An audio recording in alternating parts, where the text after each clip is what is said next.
Hello students, स्वागत है आपका Deewane NEET and JEE YouTube channel में। मैं प्रांशु अग्रवाल और हम लोगों ने एचसी वर्मा सर के बुक की सीरीज स्टार्ट की हुई है अपने चैनल पर।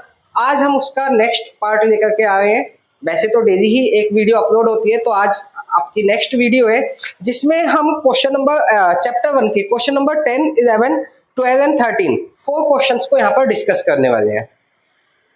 ठीक है, इससे पहले हम ऑब्जेक्ट चैप्टर 1 के ऑब्जेक्टिव 1, ऑब्जेक्टिव 2 और एक्सरसाइज के क्वेश्चन नंबर 9 तक डिस्कस कर चुके हैं। आज हम क्वेश्चन नंबर 10 डिस्कस करेंगे, 11, 12 एंड 13। चलिए देखते हैं। क्वेश्चन नंबर 10 आपकी स्क्रीन पर विजिबल होगा, आप रीड कर सकते हैं। बोला क्या गया है क्वेश्चन में? क्वेश्चन में कह रहे हैं कि एक बैरोमीटर है जिसमें मरकरी के कॉलम की जो हाइट है वो 75 सेंटीमीटर दी गई है। तो हमसे प्रेशर पूछा है एसआई और सीजीएस यूनिट में। साथ में हमें स्पेसिफिक ग्रेविटी दी गई है मरकरी की 13.6 और डेंसिटी ऑफ वाटर दिया गया है और जी यानी कि एक्सेलरेशन ड्यू टू ग्रेविटी दिया गया है। ठीक है, चलिए। तो जब भी हमें समथिंग कुछ हाइट दी गई होगी ना, हाइट ऑफ मरकरी कॉलम या कुछ भी बैरोमीटर कॉलम, इस तरीके की हाइट दी गई होगी और प्रेशर पूछा होगा, तो आपको क्या करना है? प्रेशर का एक फॉर्मूला लगाना है, एच रो जी। यहां पर रो क्या होती है? तो रो होती है डेंसिटी ऑफ लिक्विड जो कि उस बैरोमीटर के अंदर फिल्ड है। यहां पर अगर हम बात करें तो बैरोमीटर के अंदर मरकरी फिल्ड होगी क्योंकि स्पेसिफिक ग्रेविटी दी गई है, लेकिन मरकरी की डेंसिटी नहीं दी गई। हमें क्या चाहिए? डेंसिटी ऑफ लिक्विड यानी कि डेंसिटी ऑफ मरकरी। लेकिन यहाँ पर हमें मरकरी की स्पेसिफिक ग्रेविटी दी है, डेंसिटी नहीं दी है। तो अगर मुझे डेंसिटी पता करना हो तो मैं क्या करता हूं? स्पेसिफिक ग्रेविटी की मल्टीप्लाई डेंसिटी ऑफ वाटर से कर सकते हैं। तो अगर हम किसी भी सब्सटेंस की स्पेसिफिक ग्रेविटी की मल्टीप्लाई डेंसिटी ऑफ वाटर से कर देते हैं तो हमें उस लिक्विड की डेंसिटी मिल जाती है। जैसे हम मरकरी की डेंसिटी चाहिए मुझे, तो मरकरी की स्पेसिफिक ग्रेविटी की मल्टीप्लाई डेंसिटी ऑफ वाटर से कर दें तो डेंसिटी ऑफ मरकरी कितनी होगी? तो specific gravity of mercury that is 13.6 into density of water जो कि 1000 है। तो इसको सोल्व करेंगे 13600 मिलेगा केजी पर मीटर क्यूब। ठीक है, तो प्रेशर की वैल्यू कितनी मिलेगी? अब एच कितना दिया है? 75, लेकिन एसआई यूनिट में पुट करना है सबको। तो 75 को मीटर में पुट करेंगे, कितना मिलेगा? 0.75। रो यानी कि डेंसिटी कितनी है? 13600। जी कितना है? 9.8। ठीक है, पॉइंट से 2 जीरो कैंसिल, कितना बनेगा? 75 इंटू 136 इंटू 9.8। इसको सोल्व कर देंगे, आपको आंसर मिल जाएगा। किस में मिलेगा? एसआई में, क्योंकि सभी वैल्यूज हमने किस में पुट की है? एसआई यूनिट में। अब इसको सोल्व करके अगर देखेंगे तो इसकी वैल्यू आएगी 9.960। तो अगर इसको साइंटिफिक नोटेशन में लिखें तो 9.99 इंटू 10⁻, कितना बनेगा? 4। तो 9.99 को मैं अप्रोक्सीमेटली 10 लिख सकता हूं। तो 10 इंटू 10⁻4 प्रेशर है, तो प्रेशर की एसआई यूनिट होगी पास्कल या न्यूटन पर मीटर स्क्वायर। पास्कल लिख सकते हैं या न्यूटन पर मीटर स्क्वायर लिख सकते हैं। तो ये हमें मिला प्रेशर किसमें? एसआई यूनिट में। लेकिन साथ में हमसे सीजीएस यूनिट में भी पूछा है, तो सीजीएस में करेंगे। तो इसी को आप सीजीएस में कन्वर्ट कर देते हैं। कैसे करेंगे देख लेते हैं।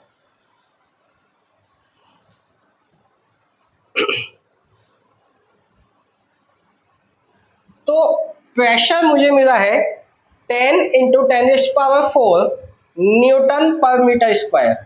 अगर मुझे ये सीजीएस में कन्वर्ट करना हो तो क्या करेंगे? न्यूटन किसकी यूनिट है? फोर्स की, और फोर्स की सीजीएस यूनिट क्या होती है? डाइन। तो न्यूटन को कन्वर्ट करना होगा डाइन में। तो 1 न्यूटन इक्वल टू क्या होता है? तो 1 न्यूटन इक्वल टू होता है 10⁻5 डाइन। तो अगर मुझे न्यूटन में कन्वर्ट करना है, न्यूटन को डाइन में कन्वर्ट करना है, तो 10⁻5 से मल्टीप्लाई करना होगा अपॉन मीटर स्क्वायर। अपॉन में है ना, पर में है तो अपॉन में रहेगा। तो मीटर को कन्वर्ट करना होगा सेंटीमीटर में। मीटर को सेंटीमीटर में कन्वर्ट करने के लिए क्या किया जाता है? 100 से मल्टीप्लाई की जाती है। तो 100 सेंटीमीटर हो जाएगा, 100 सेंटीमीटर। लेकिन मीटर स्क्वायर है, तो स्क्वायर होगा तो फैक्टर की भी पावर 2 करनी होगी, तो ये हो जाएगा सेंटीमीटर स्क्वायर में कन्वर्ट। ठीक है भाई, मीटर को सेंटीमीटर में करने के लिए 100 से मल्टीप्लाई करते हैं, लेकिन मीटर स्क्वायर है तो 100 का भी स्क्वायर होगा। जो यूनिट का पावर होती है, फैक्टर की भी पावर उतनी ही करनी होती है हमें कन्वर्जन के समय। ठीक है, अब इसको सोल्व कर देते हैं, कितना मिलेगा 10 इंटू 10⁴ इंटू 10⁵ अपॉन 10⁴ बनेगा ये आ जाएगा डाइन पर सेंटीमीटर स्क्वायर, तो ये कैंसिल आ गया 10 इंटू 10⁵ डाइन पर सेंटीमीटर स्क्वायर, ये मिल गया हमें सीजीएस यूनिट में। देख लीजिए एक बार जल्दी से, समझ आया या नहीं आया? ठीक है, चलिए आगे चलते हैं। अब आपकी क्लास में 1 मिनट का ब्रेक लेकर के मैं आपका 1 मिनट लेना चाहूंगा। जैसे कि आप लोगों को पता है कि YouTube चैनल पर हमने अपना बैच स्टार्ट किया हुआ है 11th एंड 12th के लिए, लेकिन यहाँ पर बच्चों को प्रॉपर गाइडेंस नहीं मिल पाती, टेस्ट पेपर अवेलेबल नहीं हो पाते हैं, और भी बहुत सारी कमियां हैं। जैसे कि हम यहाँ पर कोशिश करते हैं कि 11th कवर हो जाए, जेई भी कवर हो जाए, नीट भी, थोड़ा थोड़ा सभी का पार्ट हम ऐड करते हैं।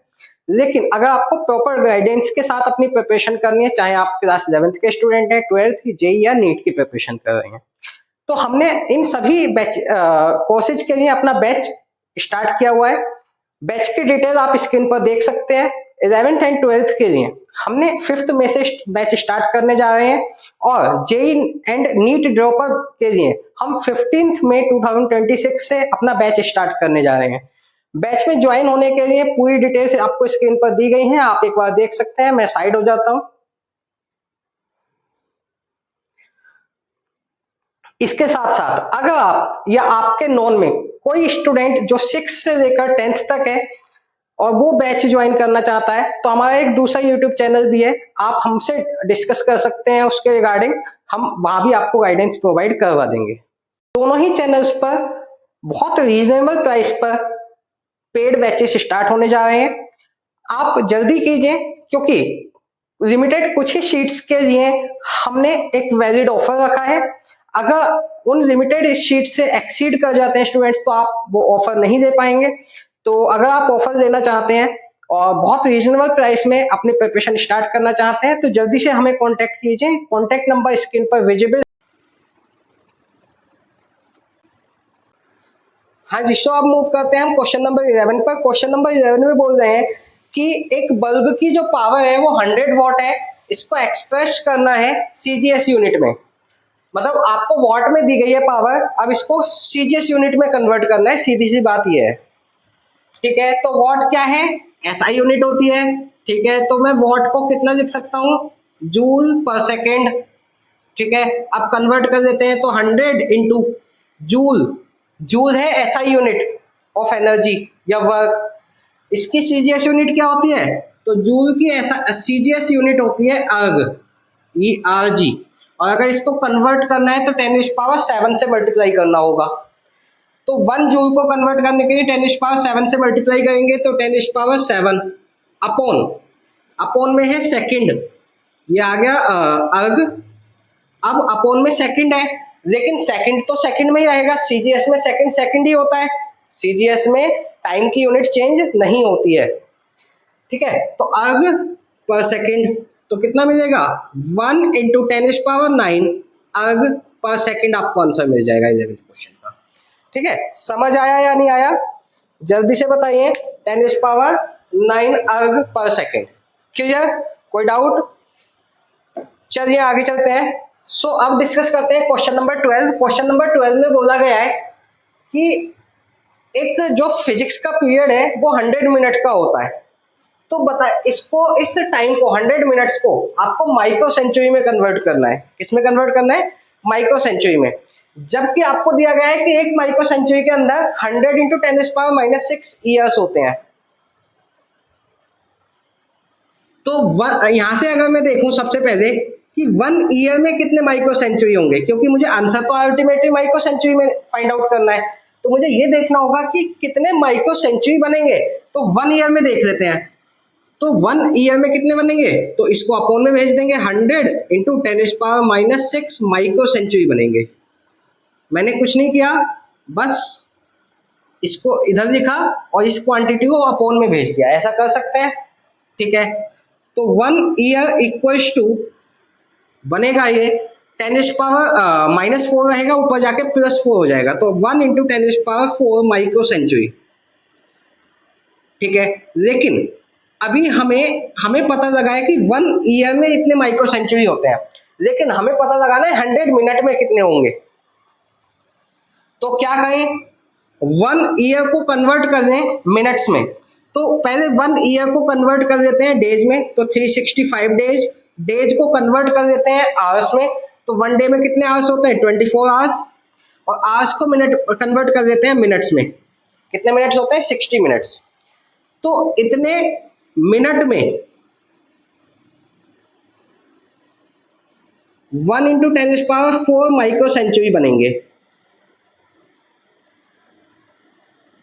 तो 1 मिनट में कितना बनेगा, तो 1 मिनट में फाइंड आउट करने के लिए बाकी क्वांटिटीज को आरएचएस में ट्रांसफर करेंगे अपॉन में, कुछ नहीं किया, यूनिटी मेथड अप्लाई किया है बस, माइक्रो सेंचुरी।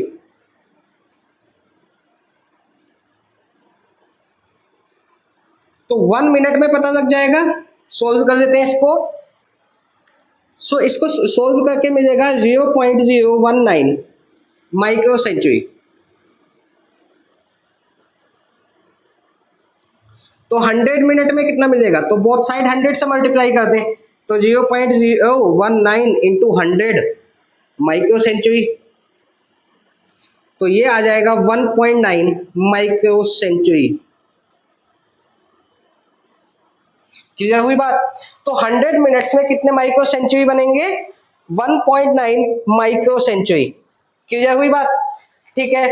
अब इसी क्वेश्चन में एक और क्वेश्चन अटैच कर दिया है कि आज रात आप या लास्ट नाइट आप कितने माइक्रो सेंचुरी सोए थे। ठीक है, क्वेश्चन में क्या कहा गया है, how many micro centuries did you sleep yesterday, कल आप कितने माइक्रो सेंचुरीज सोए थे। तो इसका question student to student verify कर सकता है, कोई हो सकता है 6 आवर्स सोया हो, कोई हो सकता है 7 आवर्स सोया हो, कोई हो सकता है कि भाई 10-12 घंटे सो लिए। ठीक है तो अब होगा क्या कि मान लो जैसे ऑन एन एवरेज जो स्टूडेंट की नींद बताई जाती है वो 6 to 7 आवर्स के अप्रोक्स होनी चाहिए। तो अगर कोई स्टूडेंट 6 आवर्स स्लीप किया है, 6 आवर्स सोया है, तो उसके अकॉर्डिंग हम कन्वर्ट कर सकते हैं। तो आप अपने आप ट्राई कीजिए कि आज रात आप कितना सोए थे, उस हिसाब से माइक्रो सेंचुरी फाइंड आउट करने की कोशिश कीजिए। ये एक प्रैक्टिकल क्वेश्चन है, एग्जाम में ऐसा क्वेश्चन नहीं आएगा क्योंकि वहां डेटा गिवन होगा। ठीक है, तो जो डेटा गिवन था उस हिसाब से हमने क्वेश्चन कर दिया है। चलिए क्वेश्चन नंबर 13 की बात करते हैं अब। सो क्वेश्चन नंबर 13 में बोला गया है कि वाटर की जो सरफेस टेंशन होती है वो 72 डाइन्स पर सेंटीमीटर होती है। कितनी होगी, 72 डाइन्स पर सेंटीमीटर। इसको कन्वर्ट करना है एसआई यूनिट में, बहुत ईजी है, कर देते हैं जल्दी से। क्या करना है, S इक्वल टू 72 डाइन है। अब हमें पता है कि डाइन और डाइन की एसआई यूनिट क्या होती है, डाइन किसकी यूनिट है, फोर्स, फोर्स की एसआई यूनिट क्या होती है, न्यूटन, और 1 न्यूटन इक्वल टू होता है 10⁻5 डाइन्स। लेकिन अब मुझे उल्टा करना है, मुझे डाइन को न्यूटन में कन्वर्ट करना है, तो 1 डाइन इक्वल टू कितना हो जाएगा, इसको अपॉन में भेज देंगे, तो 1/10⁻5 न्यूटन मीन्स 10⁻−5 न्यूटन। तो डाइन को कन्वर्ट करेंगे किसमें, न्यूटन में, तो 10⁻−5 न्यूटन आ जाएगा पर सेंटीमीटर। पर का मतलब होता है अपॉन, अपॉन में है सेंटीमीटर, सेंटीमीटर को कन्वर्ट करना है मीटर में, तो 1 सेंटीमीटर इक्वल टू क्या होता है, 1/100 मीटर। तो 1/100 मीटर हो जाएगा, 100 को अपॉन के भी अपॉन में है, तो या तो इसको ऐसे लिख दो 0.01 न्यूटन पर मीटर, है ना। इसको सोल्व कर देते हैं, सोल्व करके हमें मिलेगा -3 न्यूटन पर मीटर, क्योंकि ये 10⁻−2 ऊपर जाके +2 हो जाएगी, 10⁻−3 बनेगा। तो 72 इंटू 10⁻−3 न्यूटन पर मीटर। ठीक है, बुक में अगर देखें तो बुक में आंसर दिया गया है 0.072 न्यूटन पर मीटर, दोनों ही ठीक है, बस यहाँ पर हमने पावर को डेसिमल में एडजस्ट कर दिया है।